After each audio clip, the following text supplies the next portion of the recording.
போகிறது ஒரு tips video தான். ஸோ இது ரொம்பவே யூஸ்ஃபுல்லாக இருக்கும். கண்டிப்பாக இதை ட்ரை பண்ணி பாருங்கள்.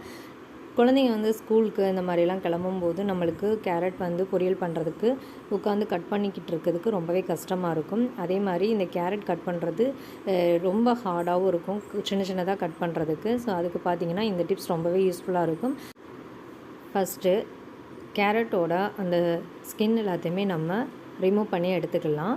இப்போ பார்த்திங்க அப்படின்னா பீலர் வச்சு அது எல்லாத்தையுமே ரிமூவ் பண்ணிகிட்ருக்கேன். இதெல்லாம் வந்து நார்மலாக நம்ம பண்ணுற மாதிரி தான். பண்ணதுக்கப்புறம் அதை வந்து கட் பண்ணிவிட்டு வாஷ் பண்ணி எடுத்துக்கலாம். ஸோ இந்த மாதிரி எல்லா கேரட்டுமே வந்து பீல் பண்ணி எடுத்துக்கலாம்.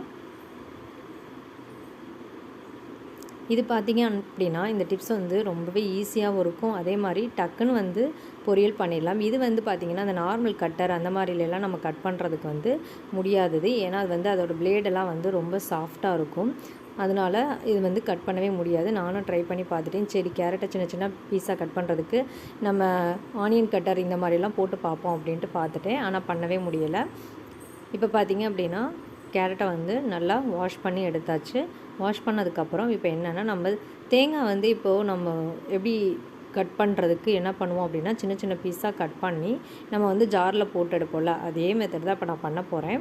இந்த மாதிரி வந்து கேரட்டை வந்து கொஞ்சம் மீடியம் சைஸில் வந்து நம்ம கட் பண்ணிக்கலாம்.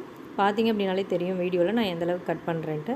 ஸோ அந்தளவுக்கு கட் பண்ணி எடுத்துக்கலாம். ஏன்னா இதை சின்ன சின்னதாக உட்காந்து கட் பண்ணுறதுக்கு ஸோ இந்த மாதிரி நம்ம பண்ணி எடுத்துடலாம். அதே மாதிரி இதை சீவுறதுக்கும் கொஞ்சம் சிரமமாக இருக்கும். அதுக்கு இந்த டிப்ஸ் ரொம்பவே யூஸ்ஃபுல்லாக இருக்கும். ஸோ இப்போது எப்படி பண்ணுறதுன்றதை பார்க்கலாம். ஸோ இந்த மாதிரி எல்லாத்தையுமே கட் பண்ணி நம்ம எடுத்துக்கலாம்.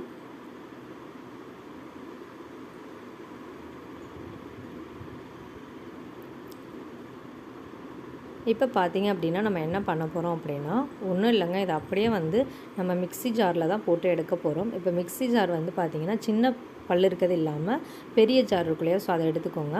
பார்த்திங்க அப்படின்னா நல்லா வந்து காஞ்சிருக்கணும். ஏன்னா ஈரப்பதமாக இருக்கக்கூடாது. ஈரப்பதமாக இருந்துச்சுன்னா அது வந்து ரொம்பவே வந்து ஒரு மாதிரி ஒட்டிக்கிடும் ஜாரில். அதே மாதிரி ரொம்பவும் பொலிசாக போட்டுறக்கூடாது. கரெக்டாக ஒரு 2 சுற்று மட்டும் போட்டிங்கன்னா போதும், அப்படியே பூ மாதிரி வந்துடும். இப்போ பார்த்திங்க அப்படின்னா இதை நான் போட்டு காமிக்கிறேன் அப்படின்ட்டு. ஸோ பார்த்திங்கன்னா இந்த மாதிரி பார்த்திங்க அப்படின்னா நம்ம பொரியல் எப்படி பண்ணுவோம், காய் சீவி எப்படி பண்ணுவோமோ அதே மாதிரியே இருக்கும். ஸோ இந்த டிப்ஸ் வந்து கண்டிப்பாக ட்ரை பண்ணி பாருங்கள், ரொம்பவே யூஸ்ஃபுல்லாக இருக்கும். இப்போ பார்த்திங்கன்னா இந்த கேரட் எல்லாத்தையுமே நான் இந்த மாதிரி தான் வந்து எடுத்திருக்கேன். இப்போ பார்த்திங்க அப்படின்னா அவ்வளோதான், ரொம்ப ஈஸியாக நம்ம கட் பண்ணியாச்சு.